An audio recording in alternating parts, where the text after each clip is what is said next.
Sharing information from 3rd Kelantan Cardiothoracic Educational Conference 2024 or KECEK 2024. Organized by Persatuan Pemdahan Thoracic dan Cardiovascular HRPZ2. Updates in Malaysia Trauma Life Support. Is this important? By Dr. Tengku Muhammad Azmin bin Tengku Hamzah. This the content for this session. We stars with introduction. Then TLSM updates. Is this important? And TLSM updates. Introduction. Trauma is among the leading causes of death in Malaysia and the world. Clinical competency development is amongst the key components required to improve emergency trauma care delivery and achieve higher quality outcomes.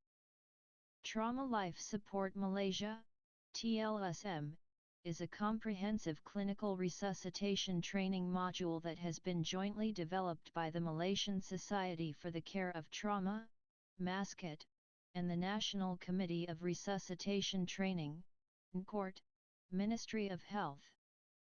Malaysia. Trauma Life Support Malaysia. To standardized the training manual. On right hand side shows the student provider manual. Prepared by Kementerian Kesehatan Malaysia. Trauma Life Support Malaysia. Standardized the Trauma Life Support Training Program. TLSM. National Training the Trainers Roadshow. Date 21st until February 23, 2023. At Manipal University College Malaysia Melaka. This is the National TLSM Taught and Provider Training Roadshow November 2022. Until December 2023. Current training achievements for the National TLSM Taught Program and Provider Roadshow. Breakdown of total National TLSM Taught and Provider Training Program. Course Roadshow, November 2022 December 2023, by state. Link to integrated training materials of the TLSM training program. TLSM updates. Figure 1.2 shows the Malaysian trauma chain of survival. Early activation and pre-hospital trauma care. Trauma life support and resuscitation. Acute surgical and intervention care. Intensive and definitive care. Recovery and rehabilitation. Pre-hospital phase. Airway management and cervical immobilization. Breathing and ventilation.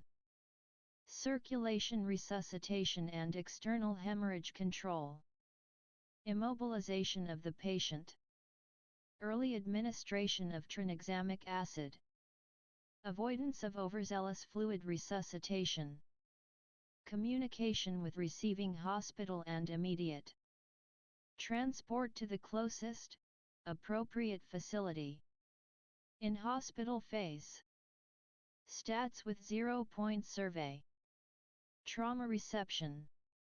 Then primary survey. Adjunct to primary survey. Secondary survey. Tertiary survey. Disposition. Team debriefing. Primary survey. Definition. A systematic examination performed during initial phase of trauma reception to identify and treat immediate life-threatening injuries. Primary survey assessment. Airway maintenance and cervical spine. First, check airway patency. Second is rapid assessment. By checking the level of consciousness quickly assessed using a VPU. And look at airway for any obvious deformity, bleeding or obstruction or any tenderness or facial bones fracture. Cervical collar and head immobilizer should be applied as soon as possible. Breathing and ventilation. Ventilation requires adequate function of lungs, chest wall, and diaphragm. Life-threatening conditions should be identified.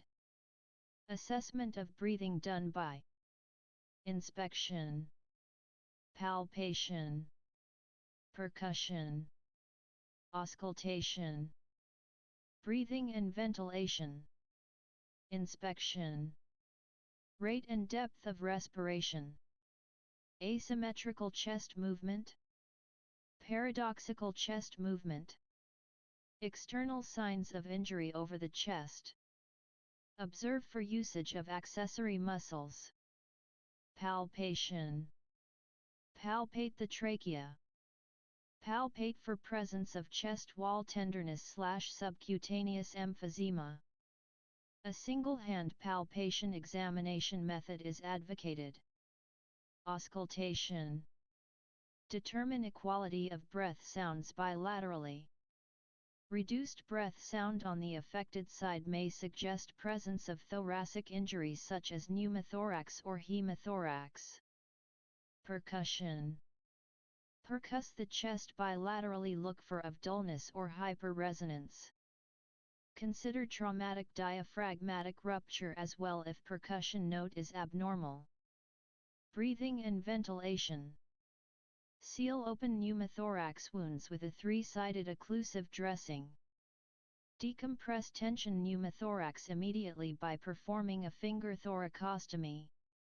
Alternatively, when there is no available expertise/equipment to perform a finger thoracostomy, the procedure can be replaced by a needle thoracentesis. After finger thoracostomy is performed, provide intrapleural drainage using a chest tube and an underwater seal when feasible. Breathing and ventilation. Needle thoracentesis. Small black square, a blind procedure. Small black square increasing risk of iatrogenic injury. Small black square inconsistent in decompressing the pleural space. A finger thoracostomy is a preferred alternative. A safer and more effective decompression method of a suspected tension pneumothorax. TLSM standard for chest tube. Secure with double matrix suturing. Mesenteric dressing. Circulation and hemorrhage control. Rapid and accurate assessment, CCTVR. Identify the source and stop the bleeding. O external. Direct compression, topical hemostatic agents, suture. Techniques, deep facial packing, tourniquet with definitive control plan. O internal. Major areas of internal bleeding are from chest, abdomen, retroperitoneum, pelvis, and long bones. Resuscitation with judicious fluids, targeted volume. Resuscitation, correction of deficits or imbalances with goal. Directed therapy may require contrast imaging in resuscitated or stable patients. Circulation and hemorrhage control. Bleeding preventable cause of death. Important to identify the source of bleeding. Aim for definitive control. Correct deficits guided with laboratory investigations. Point of care tests or viscoelastic modulation. Look for other potential injuries. Pharmacological adjunct. Tranexamic acid. Calcium. Reversal agents, vitamin K, idarucizumab. Replacement agents, PCC. Lethal diamonds. Intraosseous, IO. Recommended site over proximal humerus. Rate of infusion 6L/H compared to 1L/H via tibia. Faster route to heart. Assessment. Inspection. Assessment. Inspection. Look for deformity, bruising or swelling over the bony prominences. Pubis, perineum, or scrotum. blood at the urethral meatus or hematuria, bleeding per rectal or per vagina, leg length discrepancy or rotational, deformities of the lower limbs, palpation, gentle one-hand pelvic palpation method. Manipulation of a fractured pelvis can potentially increase bleeding. Per rectal examination suspicious of rectal injury. Disability and neurologic evaluation. A rapid neurological assessment to establish level of consciousness, using Glasgow Coma Scale. Pupillary size and reaction. Lateralizing signs. Spinal cord injury. Neurological deficit. Other factors of decreased level of consciousness, hypoxia, shock, hypoglycemia, alcohol or substance abuse. Exposure and environmental control. Log roll examination. Performed either in primary/secondary survey depending on the clinical presentation/injury pattern. Performed when there is no risk of the patient sustaining an unstable pelvic fracture. In cases of suspected unstable pelvic fracture, log roll examination may be delayed until imaging, pelvic X-ray/CT, has been done. Exposure and environmental control. Back sweep. Repeat gentle tilt on the opposite side the relays to strengthen the belt under the pelvis. Thank you.